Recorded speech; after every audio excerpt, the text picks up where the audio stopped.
Stanley, Scuba, Sailing, and Adventures.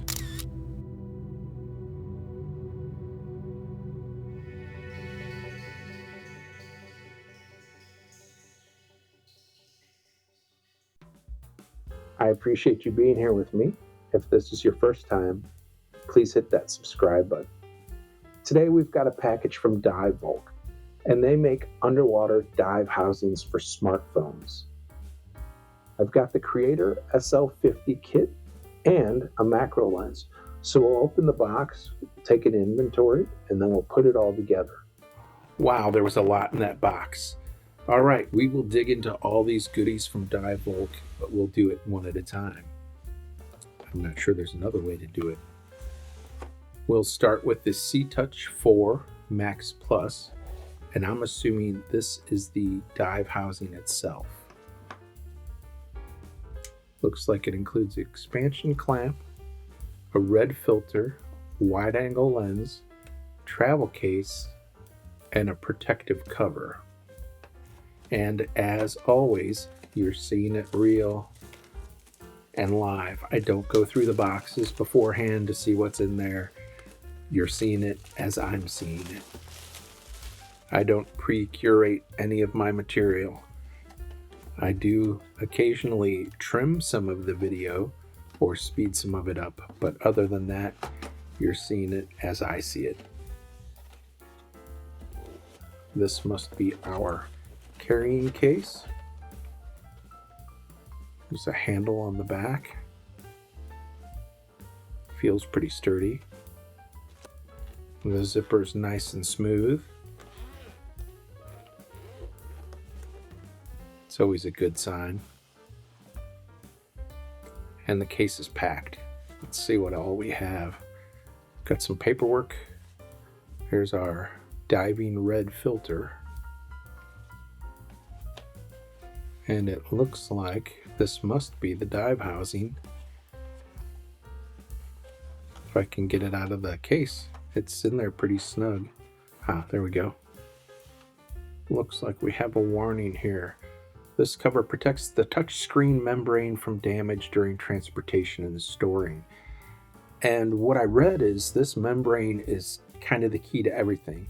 It's got something between two different pieces of the membrane that allows it to function at depth, so you can still use all of the touchscreen functions of your phone. And in case you didn't already know, the DIVEVOLK dive housing is for your phone. Nice looking wide angle lens already installed, and it's got this nice cover. I've had some cameras in the past that had covers like this for the lenses. I actually take those in the water with me, and just because you never know when you're jumping off the back of a boat when you might bump into something, or when you're climbing out. I would take it with me in the water. I would take it off when I was in the water and put it back on when I was going to surface. I would usually attach those to the camera somehow. And I'm assuming these are, and yes they are, the inserts or the cradles for your phone. So this dive housing can accept a variety of different phones, and you just use the appropriate carrier for your particular phone. That's really a nice design, because then you're not locked in. Whereas like for my other camera, I have a housing that's made specifically for that camera, and if I ever want to change the camera, I've got to get a new housing. Here we have some, I'm assuming, replacement parts, and this white strip is the gasket, I assume, for the top of the housing, and just a backup or replacement gasket. This little tool is in case the phone gets stuck in there. There's a little piece in the cradle that you can stick that in and then pull the phone out. And some stickers. Love stickers. We'll put all of that aside for now. I'm curious where those screws go. I'll see if I can figure it out along the way, and if all else fails, I'll read the instructions. But that will be later, after I try to figure it out on my own first. Nice looking wrist lanyard. Everything so far is really high quality. Yeah, that's a really nice wrist lanyard. It looks really sturdy and branded. Nice touch. We're going to take an inventory and then we'll put everything together. So I'll get all of this tucked away and we'll set it aside very quickly, of course. And now let's dig into what I suspect will be the dive light.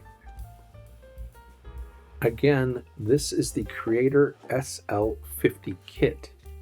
So we have a whole bunch of things included.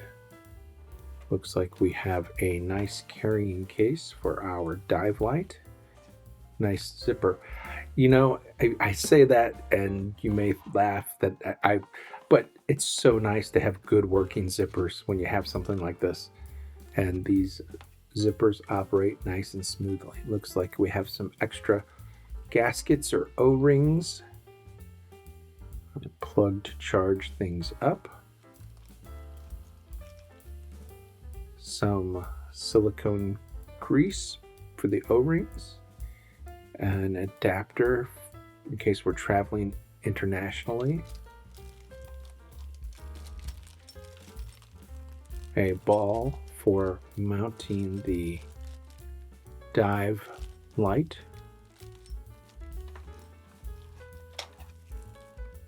Allen wrench. The other end of our power cord. I'm assuming the small end goes into the battery or the light. And here's the light itself. Impressive. SL50. Looks like we have a plus and minus dual button function. That's not a button. And that is the display by my thumb, I assume, to see where it is. I'm not sure why I keep pressing that. I know it's not a button. That is for a fiber link. That's like a little rubber plug you can pull out. And then if you had a fiber sync cable, you can plug it in there. Again, really just taking an inventory now, and we will come back and assemble everything at the end. And I will walk through that step by step how we put everything together. For now, we're just doing an inventory. So we'll set that to the side for now. Here we have the external shutter button. And no, I don't work that quickly with the knife. I'm much more careful. Again, just taking an inventory, looks like there's a small screwdriver, a set of teeny tiny screws, and a wrist lanyard of some sort. Wow, yeah, those screws are really small. I'm assuming those are spares, and probably due to the fact that they're so small. Which is good because I'll probably lose one. And this is for mounting the switch if you're using the hand tray. And this is the switch itself. Again, that's the external shutter button or switch. And that other piece is to mount it on the housing. Again, taking an inventory, and at the end, after we've inventoried everything, I will absolutely go through step by step the assembly. This is not part of the kit, but I did get the +8 macro lens. So I do a little bit of wide angle, I do a little bit of macro, and I'm hoping with this kit to expand some of my macro photography. +8, nice cover. That's nice, they put a protective film on both sides of the lens. and you have the same little cover that you can slide over when it's mounted on the camera housing. Up next, the single hand tray. And I assume that is just what it sounds like. This is the tray with a handle and one-sided or single handle tray for the dive housing. There's the tray and there's the handle. And it looks like a 1-inch ball mount and an Allen wrench to put it together. That seems pretty straightforward. Not sure what we have here, so we will just dig in instead of reading the box. Oh, nice. I know what this is. This is a coil lanyard with a carabiner. I use this on any camera I dive with. I have one of these. I use this as opposed to the wrist lanyard.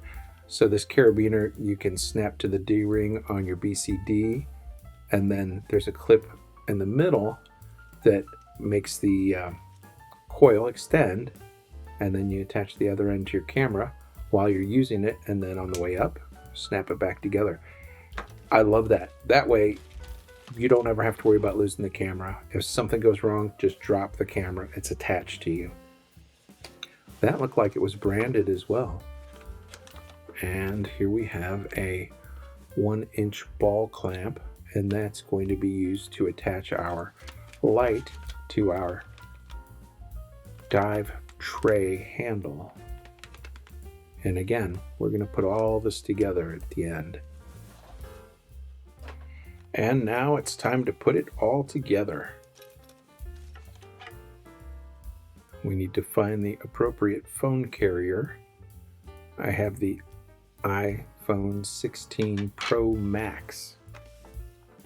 Some information here. It says if you have a screen protector on your phone, you're going to need to remove that before you put it in the housing, or it could cause it to get stuck. Let's take a look at the dive housing first.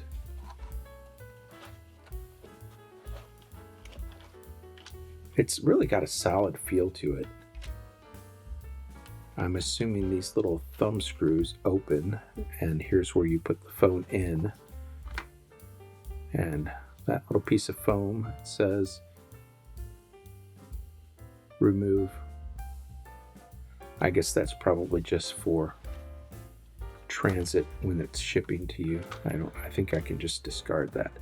This is a placeholder. I think they recommend that you keep that in there when you're not using it. At least I'm going to. And I'm not sure why I'm pulling it apart. I just kind of, it looks like it comes apart, so let's see if it does, right? I will probably save that and always just leave it inside the housing, because again, it's got that membrane on the back, and I would think you'd want to provide some support for that. That's the critical piece of this entire dive housing, is this membrane on the back.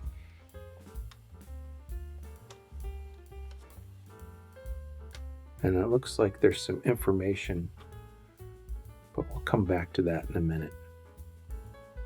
Yeah, it's really got a solid feel to it. I won't peel this off just yet, but it says that you should enable assisted touch, because swiping on the edges of the membrane could cause a problem. I've never used that assisted touch, so that'll be new for me, but we will absolutely follow the recommendation on that. And then this little cover, it says that you should keep on there to protect the membrane as well, I guess for storage and travel. Again, that membrane is the sensitive and key piece to the whole thing, so that you can use all the touch functions on your screen at depth. The cradles are pretty clearly marked, and as you can see, this is the iPhone 16 Max, and I've got a little case on my phone and a protective screen, which both will need to be removed. And I always crack these protective screens anyway, so I guess it's good that I have one, but we're going to go ahead and peel it off. Can you see the crack in it?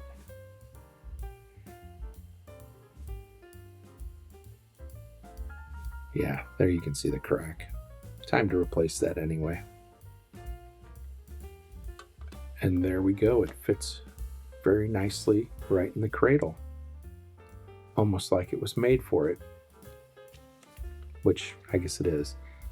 And then I guess if you have the iPhone 16 or 16 Plus, you need to use this little spacer, but I have the iPhone 16 Pro Plus, so assuming I do not need this.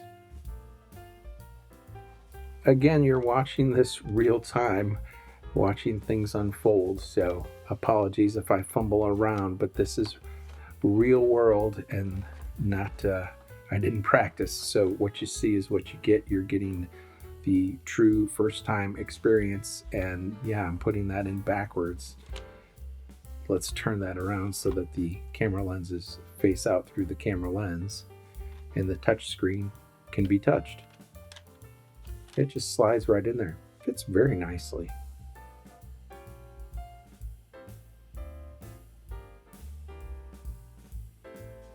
So we will close this up. I assume you just push it down.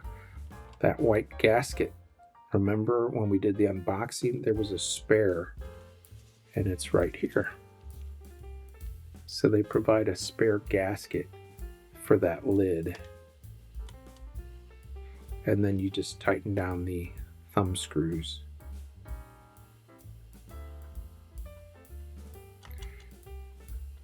And the screws weren't screwing down very easily. So I open the lid and then, yeah, they just screw right in. So if you have any resistance, then you don't have the lid closed far enough. But once I got the lid closed, they just threaded in nice and easily.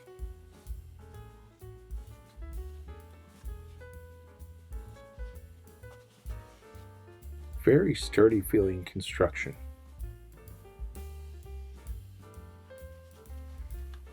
So again, we have our wide angle lens, and we have this arm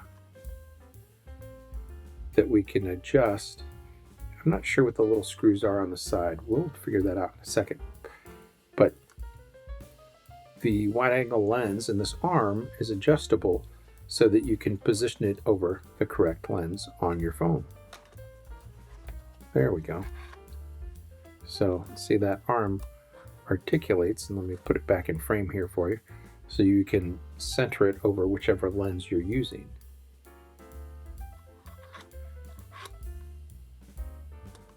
Nice design. Again, I'm not sure what those little screws are for on the side, but I think we will just take it apart and find out, right? We want to know how things work. So let's do that. We're just going to take this all the way off and see what these little screws are used for. I'm not going to take them all the way out. Just kind of loosening them to see if it's making any adjustment.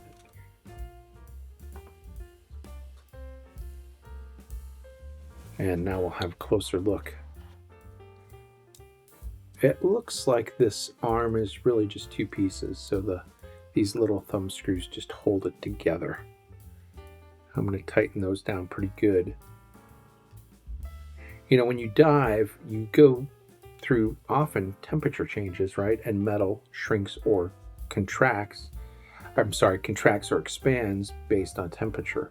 So I want to make sure those screws are snug down pretty tight.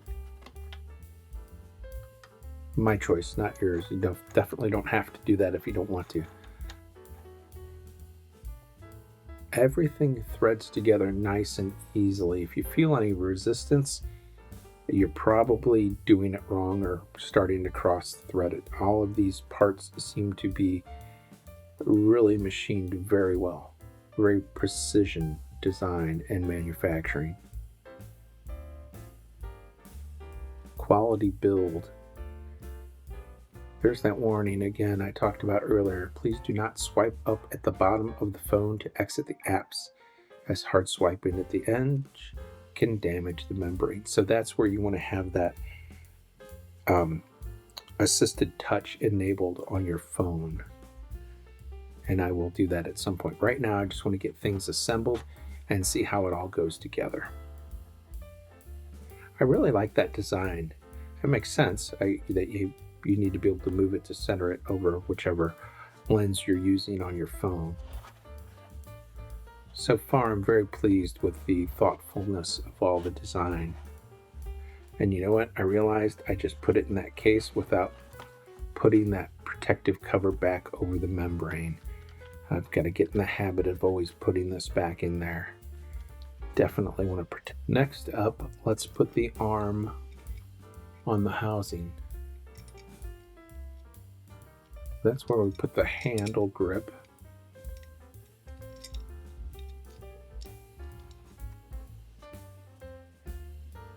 And there's the handle, and it looks like we just used this screw and an Allen wrench. Must be the Allen wrench that came with this. And it looks like the handle's just going to go onto that bar in one orientation. The fit is nice and snug. Give it a little press. Wow, yeah, that fits very nicely. And again, once you get the screw lined up, everything threads in nice and easily. And here's our Allen wrench that came with the handle. Since this is metal, I'm going to go ahead and snug it down really good. Again, temperature changes. Don't want that to come loose on me underwater. Now it looks like just a matter of connecting the tray to the dive housing, and it appears you can put it on either the top or the bottom, so you could orientate this in either direction, whatever your pleasure is. But I think probably the correct way would be for the handle to be on the left hand side, and that will feel more natural to me. Could do it this way, but and the top of the housing too has those threaded holes in the same position, so lots of options. Again, everything threads in very smoothly.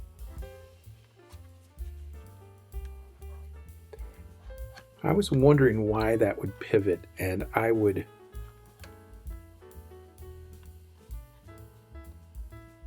think that that's probably so that you can get your phone out without having to remove the tray from the housing. Again, very thoughtful design.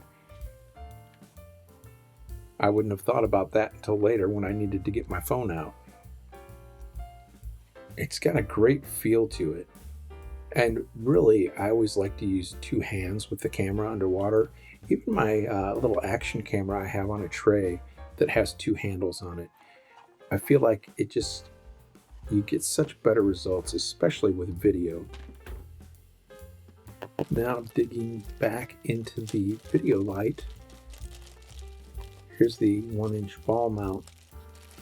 And it looks like that's got a screw with an Allen head, and that probably just attaches to the light so that we can use our ball clamp to attach our light to our handle. And here's our Allen key for that screw. And let's take a look at this light. Again, this is the SL50. That's where the ball clamp will mount on the bottom. And again, I don't know why I keep pressing that rubber plug on the bottom. That is where you would put the fiber optic link. And we have some instructions here. Open the battery cover and reverse the battery. So the battery's reversed for storage, and really a good idea if you could do it that way. I'm going to always reverse it for travel. It's a great place to store the battery and not have to worry about it. Not have to worry about my light turning on. Video lights run very, very hot, underwater lights. So yeah, you probably don't want to travel with that battery in the correct position. That could easily start a fire. Here's our battery and charging port on the top. And that's where our power cable will plug right in there. But let's drop the battery in and see if this light turns on. Looks like we have a double O-ring design. This is a solid aluminum construction, by the way. And it looks like this light could take a pretty good beating. Not that I want to abuse my equipment, but you know what I mean. Sturdy construction, I guess, is the better way to phrase that. Again, everything threads together very easily. Here are our control buttons and display window, and here's where we will mount the 1-inch ball. Looks like that goes on in one direction.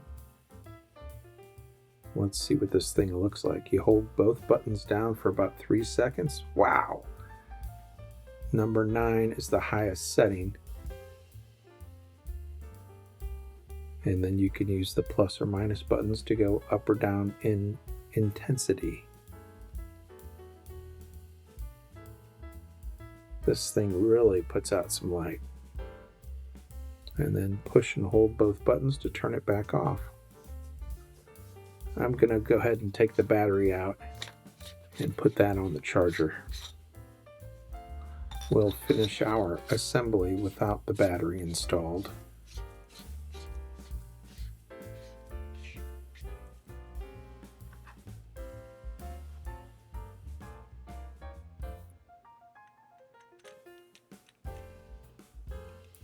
Again, everything threads in nice and easily. Don't need to force anything together so far. I'm going to crank this down pretty good. It's metal on metal, but again, that's my choice, not yours. You don't need to crank it down probably quite as tight as I did. Now we'll grab our ball clamp and mount the light on our handle.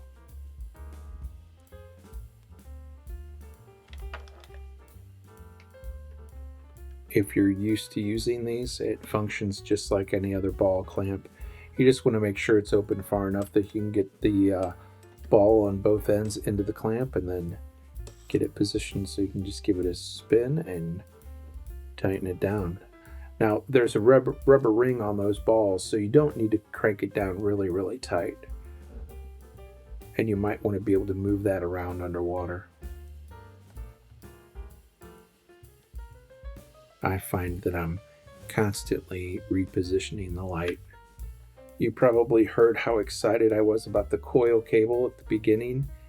And yeah, I'm absolutely just going to go ahead and attach that. And I'll probably attach it by the ring rather than by the lanyard and just leave it permanently attached. Like I said, I always use one of those on any camera I'm diving with. That way, if you've got to let go of it, it's attached to you, and in an emergency, just drop the camera. It's going to come with you.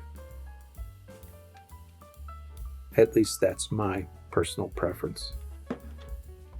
And there it is attached. Next up is our macro lens. And again, this wasn't part of the kit, but I did want the macro lens. Got this protective cover on the back. You can see the threads look like they're in good shape. I'm assuming this wide angle lens just unscrews and the macro lens screws on in its place. And honestly, you probably could switch these underwater because they are wet lenses. So you can see water will get in behind that lens. I am intrigued by the thought of being able to change lenses underwater and during a dive switch from wide to macro. Sometimes you have an idea, I'm going to do this dive and I really want to shoot a lot of macro, but you really don't know necessarily what you're going to find when you get down there and when you're going to find it. So the option of changing lenses during a dive is very appealing to me. Now we'll just thread our macro lens right on. I'll have to find a good way to carry whichever lens I'm not using at the time with me underwater. That will be the only challenge. And we have a cover for this one as well. I think I mentioned in the past when I've had these, I actually leave them on until I get in the water and then put them back on as I'm surfacing. But I usually find a way to connect them to the camera. And there might be enough loop on this cover that I can maybe loop it over the ball if I take the light off. We'll figure that out later. Now let's install our remote shutter button. I've already connected it to my phone via Bluetooth, which was very easy. I thought I had the camera recording, but apparently didn't. And I didn't realize that Bluetooth works underwater, but apparently if it's in close enough proximity, it does.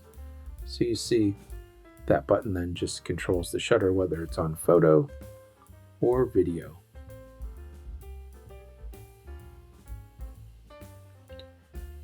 Learn something new every day. Well, maybe not every day. Now we need to mount this on the camera housing. And again, you're seeing it live, so whether it's difficult or easy, we're finding out together.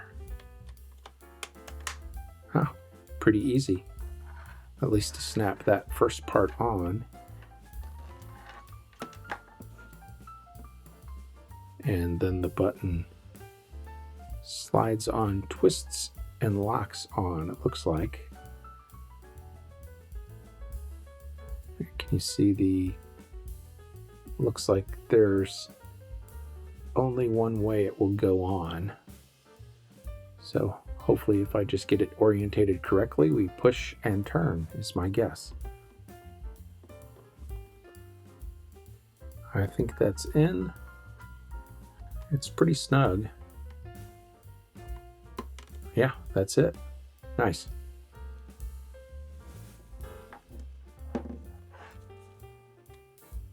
Good position. Very pleased with all of the design so far. It's very, very thoughtful design. You also have this clip if you're using a dual handle setup so that you could have that trigger on the handle, but since my handle's on the left and I'm right-handed, I'm going to use the trigger right where I put it. Or rather the shutter button, I guess is the better term for that. Yeah, it's really got a good feel to it. I guess the only thing we have left here is the red filter for diving. And I'm curious, I wonder if this is an either or, meaning can I use the red filter with the macro and with the wide angle lens, or do I only get to use the red filter when I'm not using one of the lens attachments? Really curious. Nice packaging.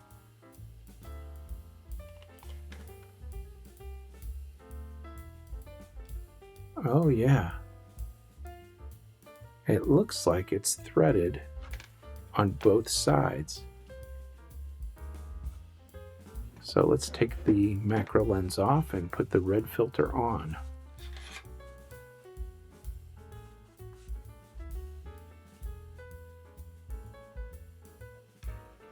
And that should just thread very easily right in. Again, you don't want to force anything, especially with camera lenses.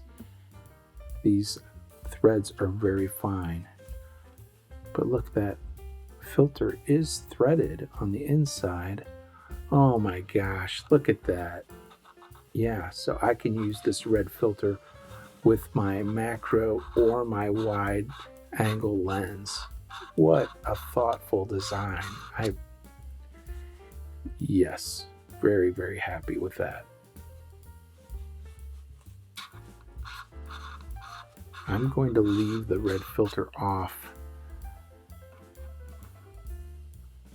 I'm going to put it on for a minute, but I'm going to take that back off because when I go to test it in the water, I want to test both lenses without the red filter. I'll test both lenses with the red filter and do a variety of different things.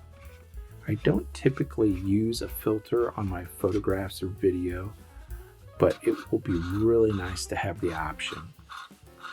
I usually do my color correction post-production.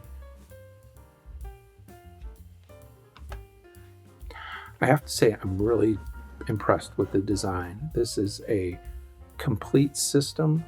Again, the macro lens didn't come as part of the kit. I added that after, but wow, this is a complete setup. You've got the dive housing, we've got lenses, we've got lights, we've got the lanyard, and the build quality is impressive. I'm very anxious to get this in the water and see how it does.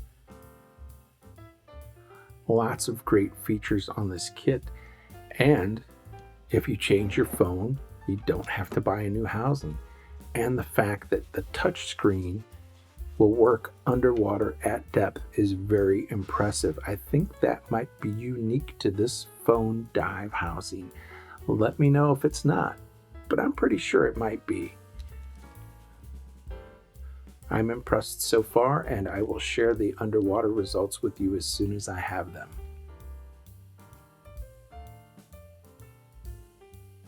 Thanks for watching. Please don't forget to subscribe, like, and comment.